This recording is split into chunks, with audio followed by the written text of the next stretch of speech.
Yes. Yes.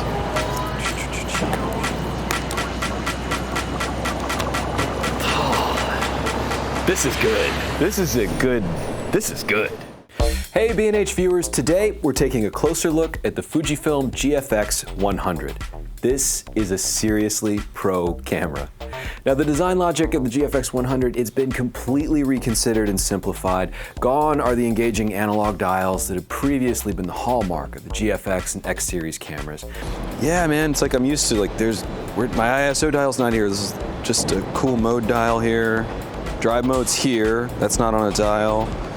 No shutter speed dial up here, no exposure compensation dial. It's as if the camera was made for 2019. Like the GFX 50S, the GFX 100 has a customizable e-ink info screen on top, but making its debut on the GFX 100, there's an awesome customizable rear info screen just below the rear LCD. We'll just do a test. Okay, Jake, look right up into the light here. I love the new look of this camera. It's retro, it's modern, it's like a 1984 view of the year 3000. I thought the megapixel race was over years ago, but there's 102 megapixels.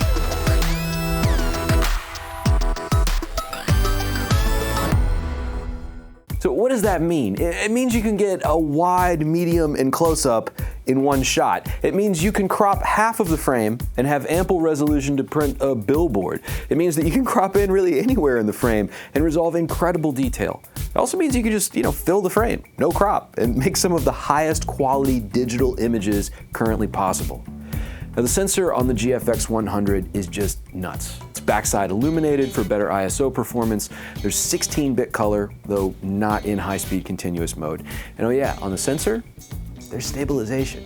For the first time ever, there's sensor-based image stabilization on a digital medium format camera. Now, the GFX 50S has been part of my kit for a good while, and the biggest difference for me between that and the GFX 100 is autofocus speed. I can't overemphasize how good the phase detection autofocus system is. It makes everything snappier. It feels a lot like using an X-T3. Obviously, you're pushing larger glass, so it's not as fast, but it's very, very fast. And if you've used GFX 50S or the 50R, it's a world different in terms of the autofocus performance. One thing that you have to do if you get a GFX 100, you have to update the firmware on all of your glass. If the firmware on the glass isn't updated, you're just going to be using the older contrast detection autofocus system that was in the 50S and the 50R. Digital medium format, I think, the buy-in on the body, it is a larger investment than buying a full frame camera, but really in terms of lenses, what they do and their pricing, they're really comparable to what you get in 35mm full frame in terms of price. And the bigger glass is just a completely different look when you're shooting with medium format. The OLED Viewfinder. 5.7 megapixels. It's awesome. With boost mode on, this thing is just incredible. Okay, big sensor, IBIS, all that stuff, it takes up a lot of space. And the large body with the integrated grip houses all of these new internals. The camera can run on a single NPT 125 battery. The tray has space for 2, that's really nice. I don't love the vertical grip.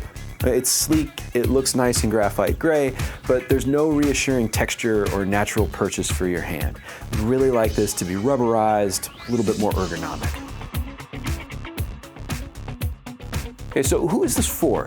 The GFX 100 is aimed squarely at professionals and imaging enthusiasts looking for the highest photographic quality available. Fine arts, fashion, editorial, landscapes, portraits. Yes, there is a 5 frames per second continuous shooting mode, but if you're a sports or wildlife shooter, there are faster, higher frame rate options on the market. This is amazing, medium format camera, and we're going right at 5 frames a second.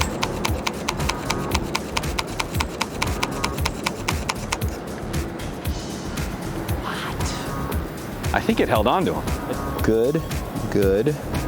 Yes, yes, yes, yes, yes. It hit every frame. Is it good for video? Well, the specs are impressive on paper. You can shoot 4K at 24 or 30 frames per second. It's another exciting tool. I mean, it's definitely a huge leap over what the GFX 50S and R could do.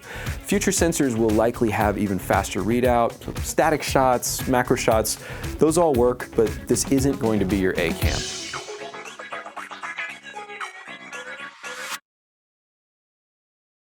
But what can we learn from the GFX 100? Well, medium format is boss.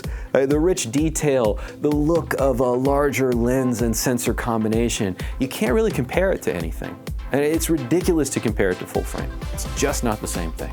If ultimate image quality is your game, definitely check out the Fujifilm GFX 100.